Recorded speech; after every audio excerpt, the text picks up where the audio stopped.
কি রে বিনোদ, এগুলো তো ফুলকপির চারা মনে হচ্ছে রে। হ্যাঁ গো দাদা, শীতকালে ফুলকপি তো ভালোই চলে, তাই ভাবলাম এবছর শুধু সবজির ফসলই চাষ করব। হ্যাঁ, তা বেশ বেশ। সবজি চাষে তো ভালো পয়সা রে। আমার তো তেমন জমি নেই, থাকলে আমিও ওই সবজি চাষই করতাম। কি যে বলো, জমি তো জমি, তুমি চাইলে সব জমিতেই সবজি চাষ করতে পারো। হ্যাঁ, তা আবার কেমন করে হয়? সবজি চাষে সব সময় সেচ সার ঠিক সময় না দিতে পারলে তো কিছুই হবে না। আর তাছাড়া এইসব চাষ উঁচু জমিতে ভালো হয়, বুঝলি? দাদা, জমিতে বেড করে চাষ করলে সব জমিতেই সবজি চাষ করা যায়। আর এখন তো শীত মৌসুম, এখন তো আর বর্ষার মতো পানি বেঁধে থাকবে না। দেখা যাক সামনের বার থেকে কি করা যায়। তবে এবার সবজির খুব দাম পাবি রে। যত্ন করে ভালো করে ফসল ফলাতে পারবি, বুঝলি? তা তুমি বাড়ির দিকে যাচ্ছ নাকি দাদা? হ্যাঁ রে, সেই সকালে এসেছি, খুব খিদে লেগেছে, তাই ভাবলাম বাড়ি গিয়ে দুটো খেয়ে একটু বিশ্রাম নিয়ে একেবারে ও বেলায় মাঠে আসবো, বুঝলি? ভালোই করেছো। তাহলে তুমিও আমার দুটো চারা পুঁতে দাও, দুই ভাই একসাথেই বাড়িতে যাই। আমারও প্রায় হয়েই গেল। দে দেখি, তাই করি তাহলে।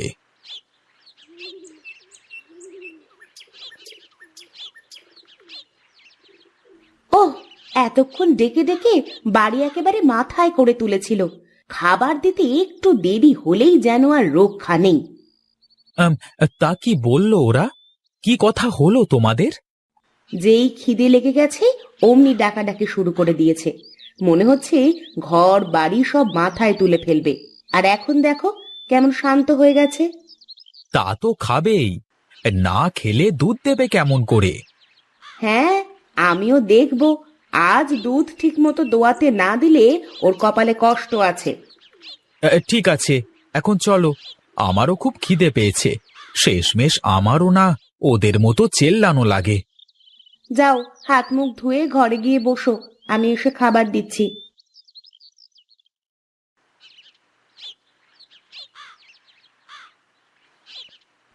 তাহলে দাদা, শেষমেশ ব্যবসা বাণিজ্য বাদ দিয়ে চাষবাসই করবে? কি আর করব রে, ব্যবসা বাণিজ্য করেও তো ভাত নেই। কি যে বলো দাদা, ব্যবসার উপরে লাভ আছে। ব্যবসা নামই ব্যবসা রে, ব্যবসা করতে যেই তো সবই শেষ করে ফেললাম। সবই ভাগ্য দাদা। বিনোদদা আস্তে সস্তে চাষ করেই কত কিছু করে ফেললো। বুঝে করতে পারলে সবকিছুতেই লাভ করা যায় রে। আর চাষ করবার সুবিধে হচ্ছে ঘরে খাওয়া যায়, খাওয়া নিয়ে চিন্তা থাকে না, বুঝলি? তবে যাই বলো দাদা, আমার মতে তোমার ব্যবসা করাই ভালো ছিল। আবার ব্যবসা করব রে, তার আগে হাতে কয়েকটা টাকা পয়সা করে নি। তাহলে দাদা উঠতে হয়, আমার আবার একটু পূর্বপাড়া যাওয়া লাগবে। রামু কাকার কাছে কিছু টাকা পাওনা আছে, দেখি টাকাগুলো দেয় নাকি। ঠিক আছে, যা তাহলে, আমিও দেখি বাড়ির দিকে যাই।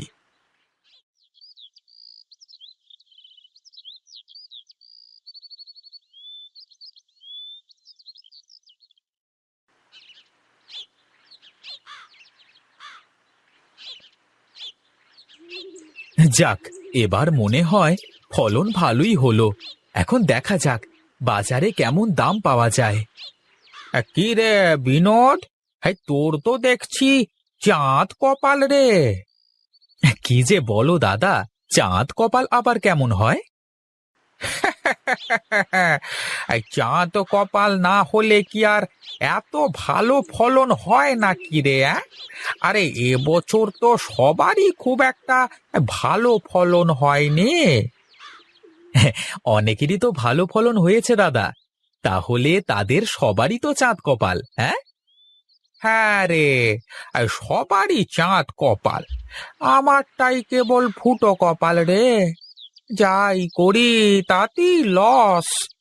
লস খেতে খেতে আমার আর লস খাওয়ার জায়গা নেই রে। আরে এখন যদি এই ফসলটুকুও নষ্ট হয়ে যায় তাহলে গলায় দড়ি দিয়ে মরতে হবে আমাকে। আরে আরে, এসব কথা মুখেও এনো না দাদা। আর মরে গেলে তো সব শেষই হয়ে যাবে।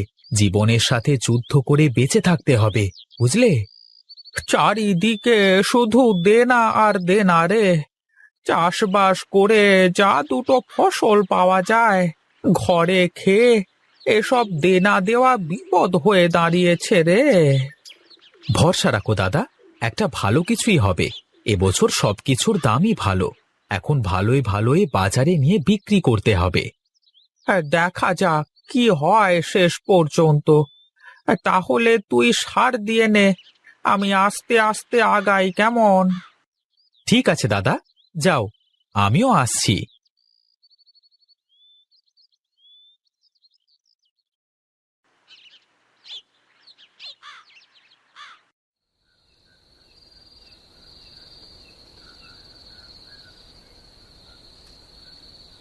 কি গো, তুমি চুপচাপ বসে আছো যে? মন খারাপ নাকি তোমার? না গো, মন খারাপ না, একটু চিন্তা করছিলাম। এত চিন্তা ভাবনা করে কি হবে? যা হবার তা এমনিই হবে। শুধু শুধু চিন্তা করে মাথা নষ্ট করা। শোনো গিন্নি, দেশে যে অভাব পড়েছে, সবার ঘরেই কেমন হাহাকার পড়ে গেছে, কেউ শান্তিতে নেই। আমরা তো বেশ শান্তিতেই আছি। তা তো বটেই, ঘরে খাচ্ছ কিছু বুঝতে পারছো না। যারা চাল ডাল তেল নুন ঝাল সব কিনে খাচ্ছে তারাই জানে এক সের চালের দাম কত। সে খেয়াল কি আছে তোমার? তুমি তো দিনে রাতে খাবার অপচয় করো। হ্যাঁ গো, আমার ভুলই হয়। আজ থেকে পরিমাণ মতো রান্না করব। সামনে আরো খারাপ দিন আসছে, খুব সাবধানে চলাফেরা করতে হবে। ঠিক আছে, আমাকে আর বোঝানো লাগবে না। তুমি একটু সাবধান হয়ে চলো, তাহলেই হবে। আমার কথা তোমার চিন্তা করে লাভ নেই গিন্নি। বেটা মানুষের হিসেব করে চললে যে সংসারটাই টিকবে না। তোমার এই ফাউ কথা শুনবো না আমি। যাও, তুমি ওপরে গিয়ে বসে বকবক করো। যাও, আমাকে আমার কাজ করতে দাও। করো, তোমাকে কি কেউ বেঁধে রেখেছে নাকি?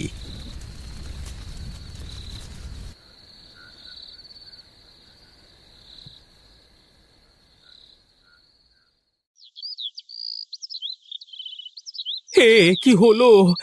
কেমন করে হলো এসব? এখন কি হবে?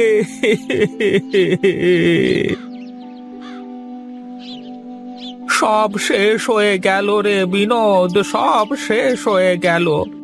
কালকে তুই কত স্বপ্ন দেখলি।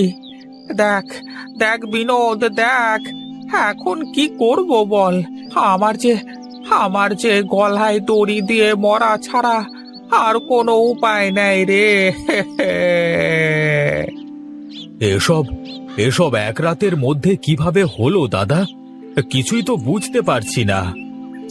আমিও তো কিছুই বুঝতে পারছি না রে নিতাই, কিভাবে কি হয়ে গেল।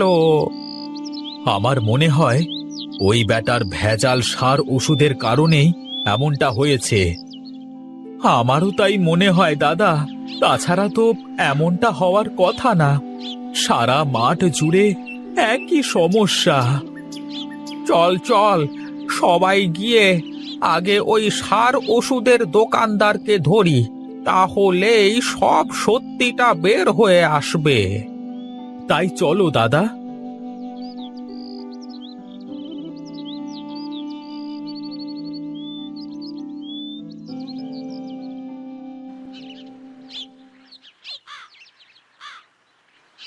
দাদা, ওই দেখো, বুড়িটা ওখানে বসে কান্না করছে। চলো তো, আগে গিয়ে দেখি কি হলো। আরে আগে চল তো, আমরা আমাদের কাজটা করে আসি। হ্যাঁ রে, আগে চল, আমরা যে কাজে যাচ্ছি সেই কাজটাই শেষ করে আসি।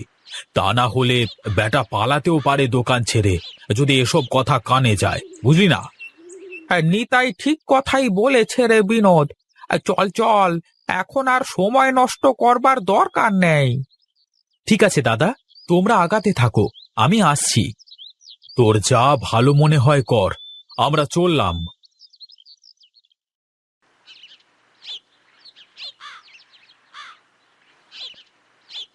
ও বুড়িমা, আরে ও বুড়িমা, তুমি এখানে বসে কাঁদছো কেন এভাবে? তোমার কি হয়েছে? কিছু হারিয়ে গেছে নাকি?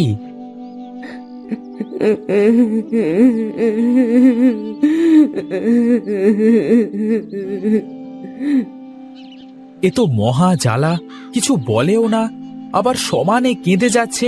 আরে ও বুড়িমা, তোমার কি হয়েছে বলবে তো? আমার কিছুই হয়নি তো বাছা। এ কি, তুমি না এক্ষুনি কাঁদছিলে, আবার হাসছো কেন? আমি তো সবার কান্না দেখে কেঁদে ফেলেছি। আমার বদলা পূরণ হয়েছে, কিন্তু তার জন্য কিছু অসহায় মানুষ নিঃস্ব হয়ে গেল। তার মানে এই মাঠের ফসল নষ্ট হওয়ার পেছনে তোমার হাত আছে, তাই তো? বেশ হয়েছে। একটা অসহায় মানুষের সাথে যারা খারাপ ব্যবহার করে, যারা অসহায় মানুষের পাশে দাঁড়ায় না, তাদের সাথে এমনটাই হওয়া দরকার। কিন্তু আমার কি দোষ বুড়িমা? আমারও তো সব ফসল শেষ। এখন আমি আমার সংসার কিভাবে চালাবো? আমি তো কখনো কারোর ক্ষতি করিনে, তাহলে আমার সাথে কেন এমন হলো? এখন কি এই সমস্যার কোনো সমাধান নেই বুড়িমা? আছে, আছে, সমাধান আছে। কি সমাধান বুড়িমা? তুমি আমাকে বলবে?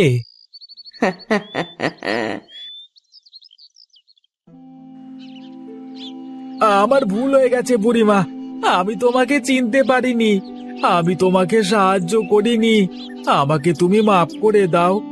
কিন্তু কিন্তু এই গরিব চাষিদের তুমি বাঁচাও। কিন্তু এর জন্য যে তোদের একটা কাজ করতে হবে। যদি করতে পারিস, তবেই তোদের সব ফসল আবার আগের মতো হয়ে যাবে। কি কাজ বুড়িমা? বলো, আমাদের কি কাজ করতে হবে? সূর্যকে বন্দি করে দেখাতে হবে, তবেই সব কিছু আবার আগের মতো হয়ে যাবে। আমি পারবো বুড়িমা। বেশ, তাহলে করে দেখা আমাকে, তবেই সব আগের মতো ঠিক হয়ে যাবে। আমাকে একটু বড় পাত্রে কিছু পানি এনে দাও কেউ।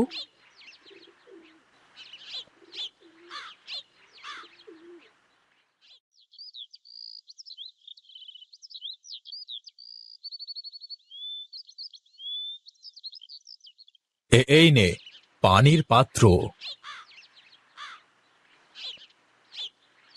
দেখো বুড়িমা, তুমি এই পাত্রের মধ্যে তাকিয়ে দেখো, আমি সূর্যকে বন্দি করে এই পাত্রের মধ্যে রেখে দিয়েছি। এটা কি করে সম্ভব? এটা হতে পারে না। অত কিছু বুঝি না বুড়িমা, তুমি আমাকে যে শর্ত দিয়েছ তাতে আমি পাশ করেছি, এবার তুমি তোমার কথা রাখো। সবাই শোনো, তোমাদের যার যার ফসল আবার আগের মতো হয়ে গেছে। তোমরা তোমাদের কথা রেখেছো, তাই আমিও আমার জীবন দিয়ে আমার কথা রেখে গেলাম। যাও, তোমরা তোমাদের জমিতে গিয়ে দেখো। আজকে তোর বুদ্ধির জোরে সবকিছু আবার ফিরে পেলাম রে বিনোদ। আরে কি যে বলো না দাদা, যাও তুমি গিয়ে আগে তোমার জমিতে দেখো সবকিছু ঠিকঠাক হয়েছে নাকি।